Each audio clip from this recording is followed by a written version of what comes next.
इंसान की ज़िंदगी में जो चीज़ें उसे बहुत ज़्यादा नुकसान देती हैं और बहुत पीछे छोड़ देती हैं, दुनियावी मामलात से लेकर रूहानी, इखलाकी, कल्बी और कुर्ब इलाही के मामलात तक को जो चीज़ें नुकसान पहुंचाती हैं, उनमें एक बड़ी चीज़ गफलत है। एक लफ्ज़ होता है जो हमें अक्सर सुनने को मिलता है कि आपकी तवज्जो नहीं है।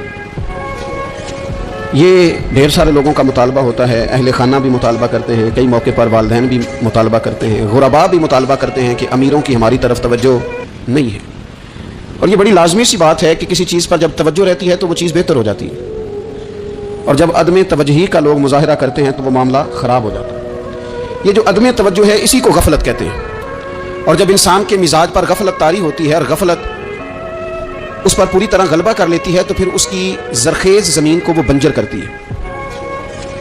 गफलत इंसानी दिल के लिए बड़ी नुकसानदेह चीज़ है और इंतहाई तकलीफ़ और ज़रर का बाइस है। दिलों पर जो कहत नाजिल होता है, कहत वीरान हो जाते हैं दिल, और जो दिलों पर खुश्की नाजिल होती है कि तबीयतें खुश्क हो जाती हैं, ये गफलत की वजह से होती है। जो लोग गाफिल हो जाते हैं ना, अपने मामलात का ध्यान नहीं रखते, देखे ना, आपको खाना खाते भी गाफिल नहीं होना चाहिए। अगर खाना भी गैर मोतदिल खा लिया जाए तो वह इंसान की तबीयत के लिए बाइस ज़रर बन जाता है, नुकसान का बाइस बनता है। बात करते हुए भी गाफिल नहीं होना चाहिए। कई दफ़ा जुमले ऐसे निकल जाते हैं जो इंसान के लिए फिर शर्मिंदगी का बाइस बनते हैं। इंसान को गाफिल होकर कोई काम नहीं करना चाहिए, गाफिल होकर, मदहोश और बेहोश होकर नहीं। गफलत दिल को वीरान करती है, तबीयत में खुश्की लाती है। गाफिल कभी ना बने। कुरान मजीद फुरकान हमीद में इरशाद फरमाया कि इक़्तरब लिन्नास हिसाबुहुम, फरमाया लोगों के हिसाब का वक्त करीब आ गया। वहुम फी गफलतिन मुरिदून, और वो अभी भी गफलत में मुंह फेरे हुए हैं। टाइम आ गया हिसाब देने का, लेकिन वो अभी भी गाफिल हैं। हमारे जो ज़्यादातर नुकसान ज़िंदगी में हुए हैं वो सिर्फ हमारी गफलत की वजह से हुए। हमने चीज़ों पर तवज्जो नहीं दी, चीज़ें गड़बड़ हो गई। जिस आदमी ने फूल लगाए हों, फल लगाए हों, खेती लगाई हो, वो दाना डाल के पानी दे के फारिग नहीं हो सकता, उसे तवज्जो करनी पड़ती है। और किसी ने कहा था माली जींदे हों तो फिर बूटे सूखते नहीं। अगर मौजूद हो ना उनको सेंचने वाला, रखवाली करने वाला, तो फिर उनकी जड़ें कभी खुश्क नहीं हुआ करती। हमारी जो गफलतें हैं ये बड़ी ज़रर का बाइस है, नुकसान का बाइस। और मजबूरी माफ़ होती है, गफलत माफ़ नहीं होती। स्कूल में पढ़ते थे, मदरसे में पढ़ते थे, तो एक मजबूरी हो गई जी, खुदा न खास्ता घर में कोई परेशानी हो गई तो असातिज़ा उस पर सज़ा नहीं देते। कोई खुशी का मौका है घर में, फैमिली में किसी की शादी है, असातिज़ा उस पर सज़ा नहीं देते। लेकिन अगर कभी पता चलता था ना कि ये घर से तो आया था लेकिन मदरसे नहीं आया, ये स्कूल नहीं आया, रास्ते में गाफिल हो गया, तो ये बात खौफनाक थी। ये काबिल सज़ा जुर्म था कि तू गाफिल हो गया अपनी पढ़ाई से, तू घर से आया और यहाँ नहीं आया। गफलत काबिल सज़ा होती है, मजबूरी की माफ़ी होती है।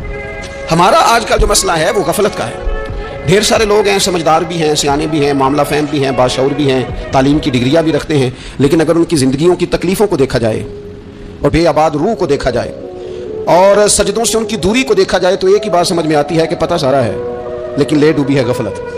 तवज्जो नहीं की। लायक बच्चा भी नालायक तरीन ज़िंदगी गुजारता है, इसलिए कि उसके लायक होने के साथ साथ उसका तवज्जो करना भी तो ज़रूरी है ना।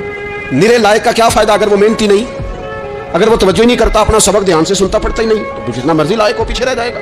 और कई नालायक होते हैं, रट्टा लगा के पास होते हैं, पर चलो रट्टा तो लगाते हैं ना, मेहनत तो करते हैं ना, जद्दोजहद तो करते हैं। कई नालायक जद्दोजहद के बाइस आगे गुजर जाते हैं और कोई इसी चक्कर में रह जाते हैं, मैं बड़ा लायक हूँ, कल पढ़ लूंगा, परसों पढ़ लूंगा, हफ्ता तैयारी करके पास हो जाऊंगा। अपनी ज़िंदगी से गफलत का पर्दा उठाए। और गफलत उसके लिए फैसला करने की ज़रूरत होती है, प्लानिंग करने की नहीं, फैसला करने की ज़रूरत होती है कि मैंने अब गफलत करनी।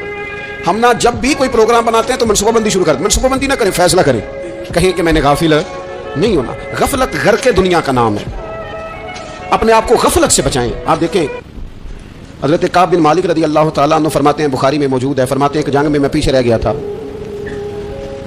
मेरा ख्याल था कल चला जाऊंगा, घोड़े और सवारियां मेरे पास तेज़ हैं, मजबूत हैं, परसों चला जाऊंगा, तेज़ी से भाग के मैं पहुंच जाऊंगा, मैं काफिले के साथ शामिल हो जाऊंगा, लेकिन बस थोड़ी सुस्ती हो गई, ज़रा गफलत हो गई। आप फरमाते हैं जब सब लोग चले गए हुजूर अलैहिस्सलाम के साथ जिहाद में और मैं पीछे रह गया, तो फिर जब चंद दिन गुजर गए और महबूब के वापस आने का टाइम हो गया, तो अब मैं गौर करता समझता तो मुझे मदीने में यहाँ बुज़दिल लोग नज़र आते।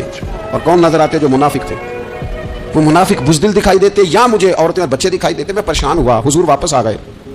इन्होंने बहाने किए थे ना, मुनाफिकीन ने, ये मजबूरी थी इसलिए नहीं जिहाद पे गए, ये इन्होंने बहाने किए थे, उन्हें मिल गई माफ़ी और मैंने सच बोला। میں نے کہا یا رسول اللہ میں غافل ہو گیا تھا. اب کہتے ہیں میں نے جب کہا نا حضور سستی ہو گئی تھی, ذرا غفلت ہو گئی, تو بندہ محبوب سے غافل ہو جائے, بندہ وہیں سے غافل ہو جائے. جو دم غافل سو دم کافر, سانو مرشد اے ہو پڑھایا. جب کہا نا حضور وہ غلطی ہو گئی, کوئی مجبوری نہیں تھی, تو فرماتے ہیں باقیوں کو معافی مل گئی.